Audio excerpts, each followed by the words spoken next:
Hello, everybody. It's Daniel here, and this is our next Emotional English Podcast episode where we learn an English language effortlessly, emotionally, fulfilled with energy, and of course, positively. Welcome, everyone. I'm very happy to have another episode with you guys. As always, it's such a pleasure to discuss with you topics which I'm interested in and to do it in English. So you guys have some benefits out of it, and I do have some benefits to practice my public speaking. Thank you for that opportunity, guys. Really appreciate for your feedback. I've received many of your messages. Thank you so much for that. But still, if you have some interesting topics to discuss, if you really want to see something in our podcasts, just let me know on my Instagram page or just send me the message to my Telegram or WhatsApp. It doesn't matter. So you just let me know what kind of content you're interested in, and I'll try to make more of it. The first thing I want to say is we're kind of finalizing today the topic about how to read books, and the method number 3 is showing up today. It's called digging deeper into the book. Digging deeper into the book. What does it mean, digging deeper? It means when you're going even further, right? You're reading the book and you understand the book in a deeper context, right? In deeper level, right? So, and as always, I use the platform. It's called WikiHow, and it's a very good platform, wikihow.com, very good website where you can read information in English. And the language used here is very simple, very understandable. I hope you'll have a lot of fun reading it. So let's use one of the interesting ideas or topics about how to read books, and the method number 3 is showing up. Let's start from the number 1. Recommendation number 1 is we should find information about when the book was written. So why this recommendation is quite important one? Because when you understand the period when the book was written, you have more understanding of emotions, of atmosphere, of surrounding when the book was written, right? You will understand why the author sharing the specific knowledge or why he was doing it in a specific manner, right?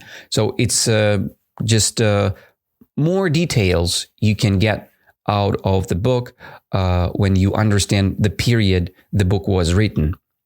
So let's see what the topic or the website is sharing with us. So understanding why the book was written may help you with comprehension as you read. Go online to look up major events that were occurring in the world when your book was written. Write them down to create a reference sheet for later. Okay, so there are some interesting moments here. First word is comprehension, right? Comprehension. It's a very popular word for English teachers. For example, English teachers use the word or use comprehension questions to understand. Understand, do you understand the text or not? To clarify this information. Yeah, and so comprehension means your understanding. If you comprehend something, you understand the thing. Okay, so that is the thing. With comprehension, with understanding, you have more chances to understand the book, right?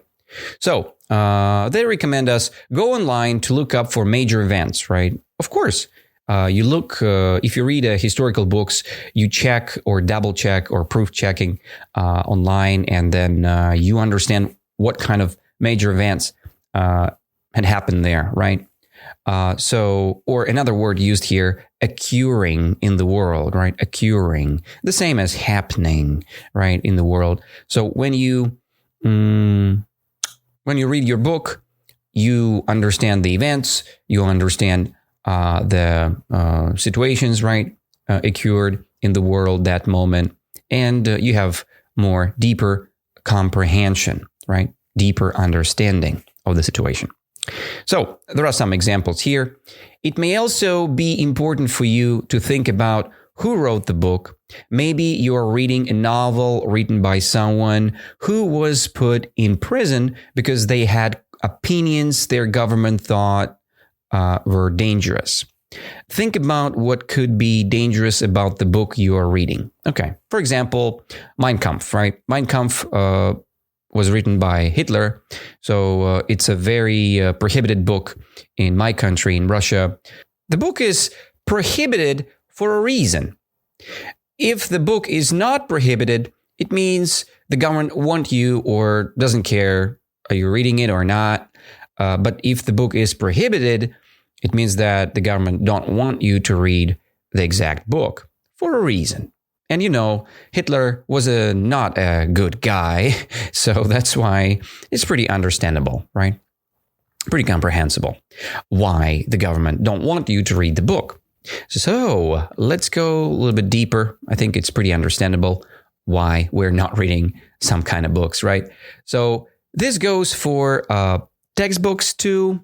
History textbooks written in 1950s might be really concerned with Cold War, for example. Yeah, we should understand the history, right? The history lessons. For example, if we have American book and Russian or USSR book, we have a little confrontation between the ideas and thoughts and propagandas, right?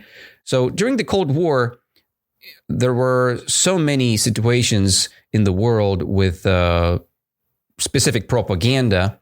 The West had their own propaganda about things, and our country or USSR had our own propaganda. So that was the time with fights, and that called Cold War. Here you go. So when you read a book, just be careful and try to understand when the book was written and what kind of interests the countries or the guy who had finished that book or who had written that book had. Okay, just try to understand this idea or logic as well. Next one is you can also read articles about the time period or situation the book focuses on to help improve your understanding. For instance, consider reading about hardships women in early 20th century faced if you're reading a realistic fiction novel about a female character in the US during the 1920s. Yeah, so, there are two different time periods about women we had in our history, right? The women didn't have big rights earlier, right? So, and you should make sure that you understand some points while you're reading some type of information. Nowadays, women, they have more freedom, they have more rights, and in the reason of that, the books are completely different if you compare the periods now and the period long time ago, right? Just make sure that you understand these differences and don't be shocked when you see something is weird happening related to ladies or other things, okay? That's the main idea of the recommendation number one. So we should read articles. We should get some extra information because book is like a propaganda machine.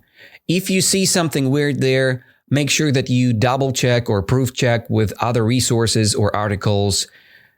That's why you need to know what was happening that day you're reading, right? Or you're reading about. So just double check the information with the historical proofs or historical knowledge, and extra information will help you to double check in a good way. Second part is consider the purpose of the book. Yeah, we should consider the purpose of the book.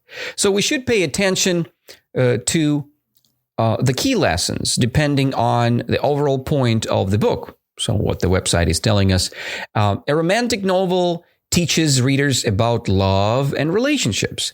And that's what you should be looking out of for the reading, right? So when you read a romantic novel, obviously we understand that there are some love and relationship lessons or examples, right?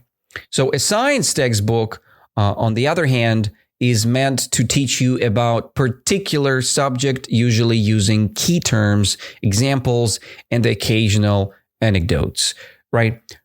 Classically speaking here, we can see that if you read the precise math or scientific book, you get the knowledge which is very connected with reality, right?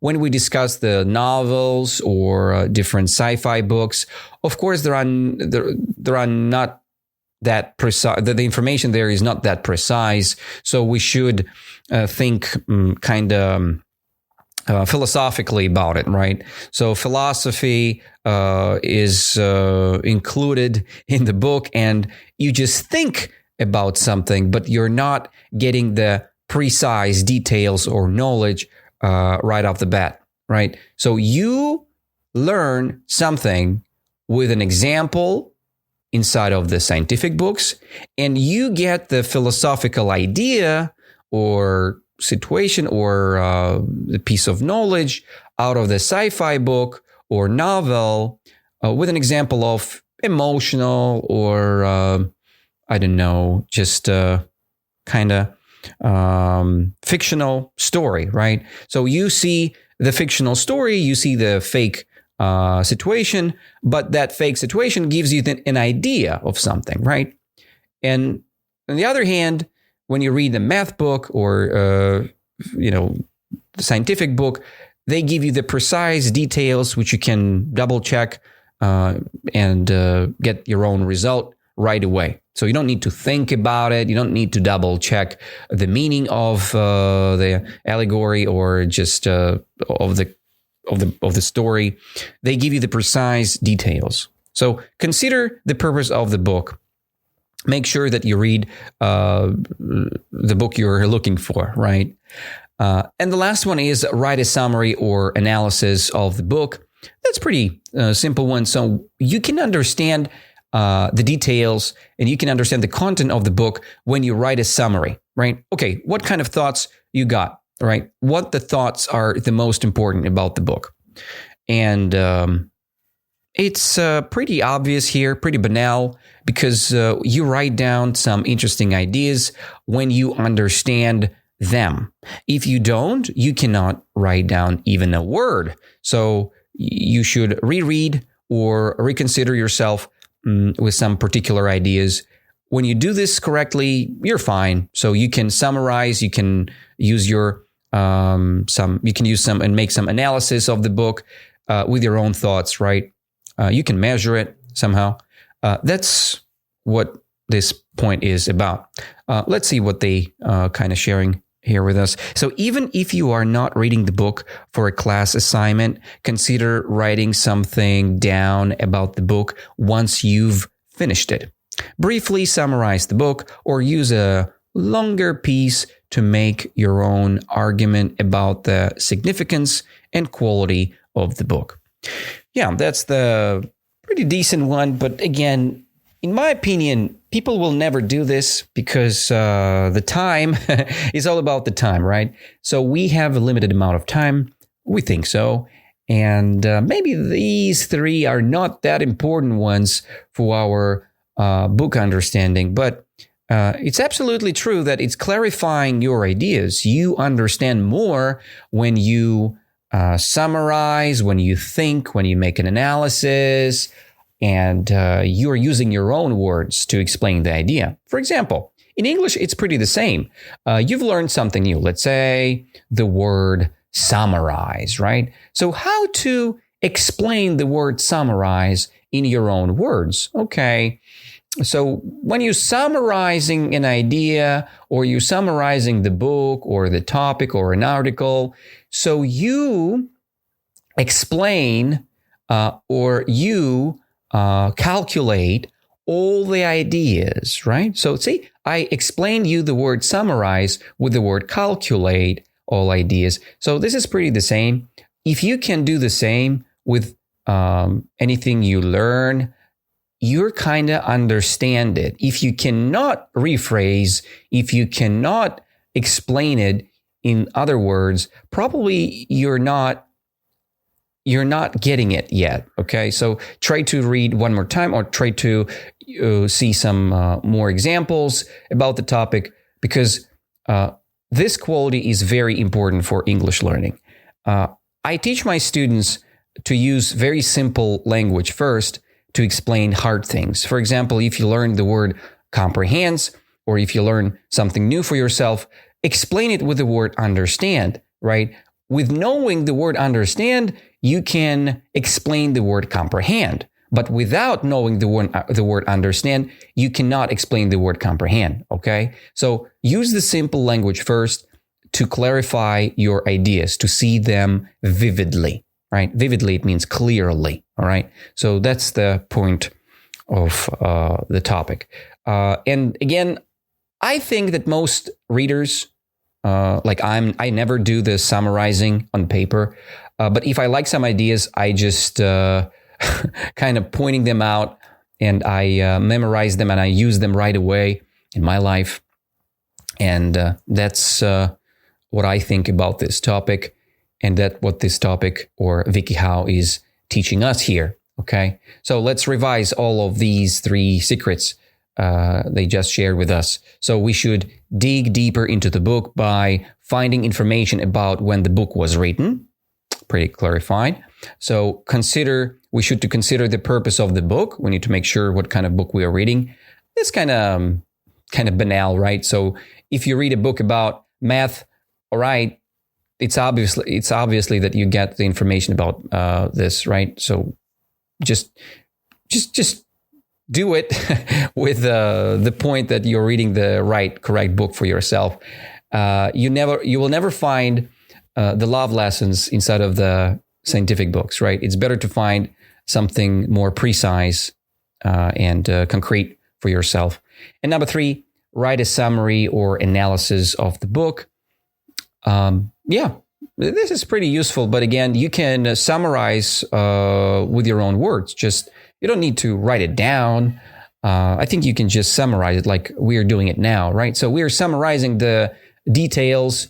We're summarizing the ideas and analyzing them from all perspectives.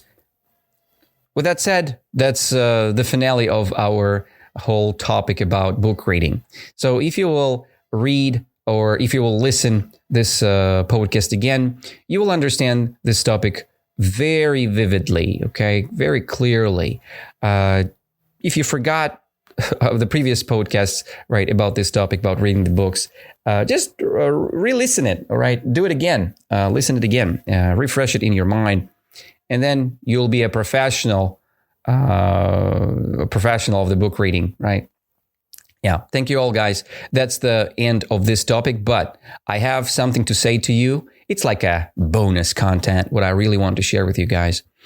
It's important to know why you are doing such a things, right? Because when you read a book, you will understand more, and you will understand vividly the things you're reading about when you are interested.